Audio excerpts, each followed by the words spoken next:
प्यारे दोस्तों, स्वागत है आपका। समग्र शिक्षा अभियान की तरफ से टीचर्स के अपॉइंटमेंट की एक वैकेंसी आई है, जिसके लिए मैक्सिमम 45 ईयर्स तक के कैंडिडेट फॉर्म भर सकते हैं।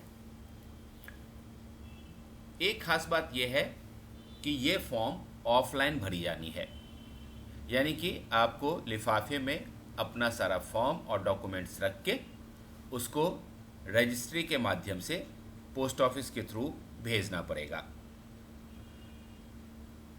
एक अच्छी बात जो है वो ये है कि इन टीचर्स की रिक्रूटमेंट के लिए कोई एग्ज़ाम या इंटरव्यू नहीं रखा गया है, बल्कि आपका selection 10th 12th BA B.Ed BTC DLED ये जो भी पोस्ट हैं उसके रिक्वायरमेंट के हिसाब से जो भी आपके एकेडमिक्स और प्रोफेशनल क्वालिफिकेशंस हैं उसमें जो आपके मार्क्स आए हैं उनके बेसिस पे मेरिट लिस्ट बनाई जाएगी, और जितनी रिक्वायरमेंट है उसमें टॉप मेरिट लिस्ट में जो लोग आएंगे उनका सिलेक्शन होगा। तो चलिए जल्दी से देख लेते हैं क्या खास बातें हैं इस रिक्रूटमेंट के बारे में। सबसे पहले ये जो आवेदन पत्र का प्रारूप है ये मैं आपको दिखा देता हूँ, क्योंकि ये ऑफलाइन फॉर्म भरा जाएगा और ऑफलाइन फॉर्म के लिए आपको ये बहुत ज़रूरी है कि आप पहले आपके जो रिक्वायरमेंट्स हैं उनको जान लें और उसकी तैयारी कर लें। जैसे यहाँ पर आपको self attested passport photo size photograph लगानी है, पासपोर्ट साइज़। यहाँ आपका नाम, आवेदित पद का नाम, जिस पोस्ट के लिए आप अप्लाई करना चाह रहे हैं, यहाँ पर मैं कैंडिडेट का नाम, यहाँ फादर का नाम या हस्बैंड का नाम, आपका जो परमानेंट एड्रेस है, पिन कोड और मोबाइल नंबर ज़रूर लिखें, कॉरस्पॉन्डेंस एड्रेस यहाँ लिखें, आपकी जन्मतिथि क्या है यहाँ लिखें, और आपका एज का कैलकुलेशन जो है वो यहाँ पर में लिखें। आधार नंबर ज़रूर दें, निवास प्रमाण पत्र अगर है आपके पास तो वो भी लगाएं, जाति आपकी राष्ट्रीयता और आपकी एजुकेशनल क्वालिफ़िकेशन, जिसमें कि ये सारी चीज़ें दी गई हैं, इनको ध्यान से देख लें और पहले से तैयारी कर लें। इसके बाद आपको एक घोषणा पत्र पे साइन करना पड़ता है। यहाँ अभ्यर्थी का सिग्नेचर होगा और यहाँ पूरा नाम और डेट, जिस तारीख को आप भर रहे हैं, ये आपको लिखना पड़ेगा। अब इसके बाद मैं आपको इसकी दूसरी चीज़ें दिखा देता हूँ। ये हो गया कि प्रोफॉर्मा जो है कि किस तरह का प्रोफॉर्मा आपको भरना है। अब ये देखिए, मैंने आपसे कहा था कि यहाँ मेरिट बेस्ड सिलेक्शन है, मार्क्स बेसिस के ऊपर मेरिट लिस्ट बनेगी, तो वो किस तरह से बनेगी वो यहाँ दिखाया गया है। हाई स्कूल में परीक्षा में प्राप्तांक का प्रतिशत गुने 10/100 लगा दीजिए। आप खुद भी देख सकते हैं कि आपके कितने बन रहे हैं टोटल मेरिट में। इंटरमीडिएट में सेम है, आपका जितना प्राप्तांक है यानी कि जितना आपने स्कोर किया है उतना इंटू 10/100 कर देंगे। बीए में थोड़ा सा फ़र्क है, यहाँ पर जितना आपका प्राप्तांक है इंटू 20/100 करेंगे। और प्रशिक्षण यानी कि यदि आपने बीएड किया है या फिर आपने डीएलएड किया है तो उस कंडीशन में जो भी आपका प्राप्तांक है उसमें इंटू 30 करके डिवाइडेड बाय 100 किया जाएगा। अब ये है कि अगर आप पहले से प्राइवेट में या गवर्नमेंट में कहीं भी शिक्षक के रूप में कार्यरत हैं तो मैक्सिमम आपको 30 मार्क्स दिए जा सकते हैं, और जो भी कम होगा इसमें से वो आपके ऊपर लागू होगा। शिक्षकों के पोस्ट के अलावा यहाँ पर रसोइया यानी कि कुक और असिस्टेंट कुक की भी पोस्टिंग होनी है, उनके लिए वैकेंसी है। लेकिन कुक के लिए, असिस्टेंट कुक के लिए और चपरासी के पोस्ट के लिए अगर कोई कैंडिडेट एप्लीकेशन करना चाहता है तो उनके लिए इंटरव्यू रखा गया है, और कुक और असिस्टेंट कुक का जो इंटरव्यू होगा वो 50 मार्क्स का होगा। बाकी चपरासी और चौकीदार के पद के लिए भी जो इंटरव्यू होगा वो 50 मार्क्स का होगा। तो ये इन दोनों पोस्टों की बात है। अब दूसरी जो इम्पॉर्टेंट बातें हैं वो ये देख लीजिए कि प्रशिक्षण की उपाधि, यानी कि हम जो ट्रेनिंग करते हैं, प्रोफेशनल ट्रेनिंग लेते हैं, उसमें NCTE से जो मान्य बीएड या फिर LT या उसके इक्विवेलेंट जो भी पोस्ट होता है, जो भी डिग्री होगी, वो माना जाएगा।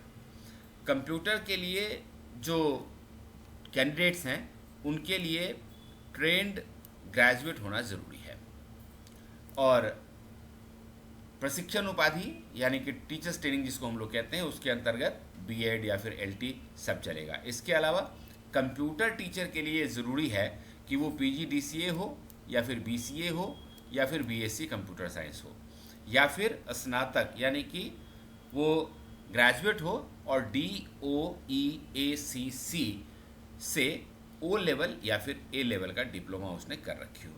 ऐसे ही जो आर्ट एंड क्राफ्ट के टीचर होंगे या म्यूज़िक के टीचर होंगे, उनके लिए ग्रेजुएट होना ज़रूरी है।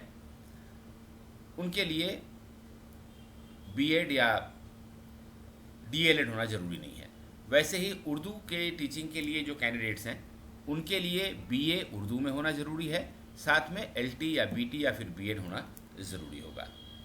अब बात करते हैं नॉन टीचिंग पोस्ट में, जो कुक का पोस्ट है उसके लिए क्लास 8 पास करना ज़रूरी है, और चपरासी के लिए भी क्लास 8वीं पास करना ज़रूरी है। अब बात करते हैं एज। तो देखिए पॉइंट नंबर 8 कहता है कि आपकी उम्र मिनिमम 25 ईयर्स की होनी चाहिए और मैक्सिमम आपकी 45 ईयर्स की एज होनी चाहिए, इससे ज़्यादा नहीं होनी चाहिए। साथ साथ रिजर्वेशन का भी प्रावधान है, तो राज्य सरकार की जो नियम है आरक्षण देने के बारे में, उसके अनुसार अलग अलग कैटेगरी के कैंडिडेट्स को रिजर्वेशन भी मिलेगा। एक बात ये इन्होंने कहा है कि आवश्यकता अनुसार रिक्तियों की संख्या घट बढ़ सकती है। प्रायः हमने घटते हुए तो कभी नहीं देखा है, बढ़ते हुए हमने देखा है, लेकिन जो पोस्ट हैं वो तो हैं ही।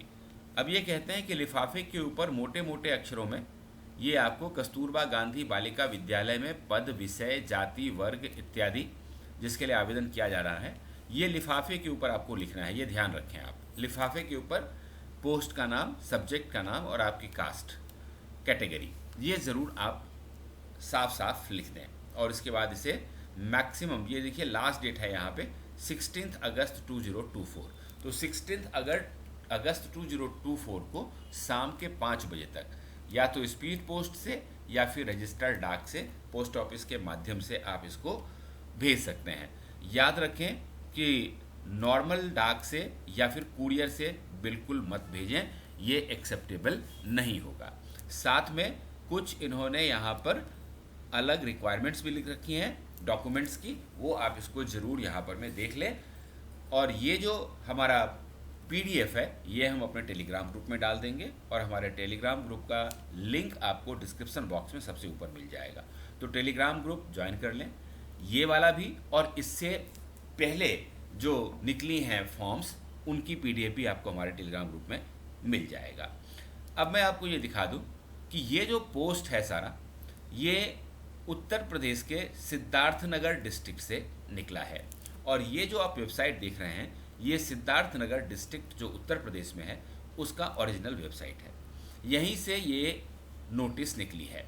अब आप जब इसको स्क्रॉल डाउन करके नीचे की तरफ आएंगे तो यहाँ पर मैं आपको देखिए what is new, tenders, recruitment दिखेगा। तो रिक्रूटमेंट के ऊपर जब क्लिक करेंगे तो यहाँ आपको 2 रिक्रूटमेंट की वैकेंसी दिखेगी। उसमें नीचे वाला है teaching and non teaching vacancy इन कस्तूरबा गांधी बालिका विद्यालय। इसके ऊपर जब आप क्लिक करते हैं तो ये वाला आपका देखिए teaching and non teaching vacancy, ये वाला आपका पेज खुल जाता है, और यहाँ पर में ये PDF है, तो आप यहाँ से भी भर सकते हैं, और हमारे टेलीग्राम ग्रुप में तो आपको ये सारा डिटेल मिल जाएगा। फॉर्म भरने से पहले ज़रूर इसको बहुत अच्छी तरह से पढ़ लें, तब फॉर्म भरें, ये तो मैं रिक्वेस्ट हमेशा करता हूँ अपने सभी कैंडिडेट से। तो चलिए अब दूसरी जो बातें हैं ये मैंने आपको बता दिया कि जिला बेसिक शिक्षा अधिकारी सिद्धार्थनगर जो उत्तर प्रदेश में है, 27 जुलाई को ये वैकेंसी आई थी। अब आप देखिए कि यहाँ पर जो विषय है ये गणित में है, अंग्रेजी में है, कंप्यूटर में है, यहाँ नंबर ऑफ वैकेंसी दी हुई है देखिए, और मानदेय जो आपका होगा प्रति माह, क्योंकि ये सारी कॉन्ट्रैक्ट बेसिस जॉब होंगी, तो पूर्णकालिक जो शिक्षिका होंगी, फुल टाइम टीचर, उनकी वैकेंसी यहाँ दी हुई है और ये यहाँ पर में मानदेय भी दिया हुआ है। तो आप जिस भी विषय का फॉर्म भरना चाहते हैं इसको अच्छी तरह देख लें। कंप्यूटर में है, उसके बाद आर्ट एंड क्राफ्ट में है, पीईटी के लिए भी यहाँ पे वैकेंसी है, आप देख सकते हैं। उर्दू टीचर के लिए भी वैकेंसी है, और उसके बाद सहायक रसोइया जिसके लिए एक पद है और उसको कक्षा 8 पास होना चाहिए। बाकी चपरासी के लिए भी कक्षा 8 पास होना चाहिए, और यहाँ भी एक वैकेंसी है चपरासी के लिए। तो दोस्तों, आप अगर एलिजिबल हैं तो निश्चित रूप से इस फॉर्म को भरिए और ईश्वर से प्रार्थना करिए कि मेरिट लिस्ट में आपका नाम आ जाए और आपको ये जॉब मिले। All the best.